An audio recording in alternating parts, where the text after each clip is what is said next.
sul on seljavalu reie tõttu ja ma võin seda tõestada. Selles videos saad teada, kas see kehtib sinu kohta ja kuidas olukorda parandada 2 harjutusega, mida saad kohe kodus teha. Kui reie tagumised lihased on lühenenud, üleaktiveeritud ega suuda lõdvestuda, tõmbavad nad vaagnad sisse poole. Ja selles asendis surud sa alati rohkem lülivahekettaid kokku, mis on halb eriti neile, kellel on diskiproolaps või väljasopistus. Sa kogud alaselga lihaspinget ja koormad lülisamba sidemeid. Nende lihaste õige venitamise eiramine on viga, mis põhjustab sageli seda, et lülisamba, diskiprolapsi või ischiase ravi ei toimi. Ja kui ma räägin lihaste õigesti venitamisest, siis see ei tähenda lihtsalt kohale minna ja lihast venitada. Kes on proovinud seda traditsioonilist venitust, teab, et see teeb väga haiget ja tavaliselt ei toimi. Me venitame reie tagakülje lihaseid refleksiivselt.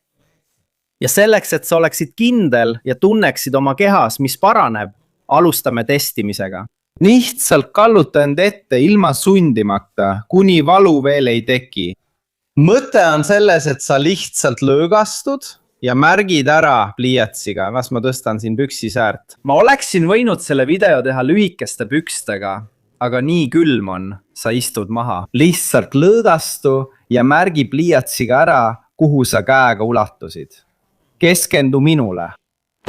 Esimene harjutus on selleks, et vabastada kleepumised lihase ja reie tagaosas olevate närvide vahel. See tundub keeruline, aga see on nagu laseks lihasel seespool lõdvestuda. Sa heidad pikali seina lähedale, see võib olla voodis, põrandal, diivanil, nagu mina siin teen. Üks jalg jääb alla, teine jalg jääb sirgeks. Kant toetub vastu. Et sa teaksid, et oled õiges kauguses, et venitamine on tõhus, toimiv ja ohutu, tõmba jalalaba enda poole. Las ma võtan soki ära, muidu määrin seina ja mu naisele see ei meeldi. Sa tõmbad jalalaba enda poole ja tunned venitust ainult jala tagaosas, sääremarjas, põlve taga ja reies. Kui sa tõmbasid ja ei tundnud venitust, oled sa liiga kaugel seinast, siis lihtsalt tule lähemale. Kui sa tõmbasid ja tundsid valu, põletust, pinget või ebamugavust, oled sa liiga lähedal, siis liigu lihtsalt natuke eemale. Võta aega, et leida endale see tõhus ja ohutu kauguseks. Selles asendis teed sa lihtsalt jalalaba liigutust, seda sama liigutust nagu vanasti käsitsi õmblusmasinat kasutades. Mis? Me anname oma vanuse niimoodi lihtsalt ära, eks? Jah, olgu. Sa teed seda 3 korda, 3 seeriat kuni väsimuseni. Kui hakkab väsitama, lase jalg alla, oota kuni väsimus möödub, siis tee uuesti ja korda seda 3 korda kummagi jalaga. Kui sa tõused, tunned kohe, et selg on palju lõdvem, kergem ja vabam. See ongi vahe, kui kasutad selja parandamiseks tarkust, mitte jõudu. Kui sa tahad oma selja eest veelgi paremini hoolt kanda, siis sul on õigus saada 2 nädalapikkune harjutuste programm, mida saad kodus teha, järgides iga päeva videot. Programmis Kerge selg parandame me 4 terve selgroo alustala. See leevendab pingepunkte, aitab liigestel pingest vabaneda, äratab üles õiged lihased, mis toetavad ja kaitsevad selgroogu ning parandab ka teisi kehaosi, mis võivad kogu meie selgroo tasakaalust välja viia. Ja nüüd teeme 10-sekundilise venituse ainult seal, kus vaja.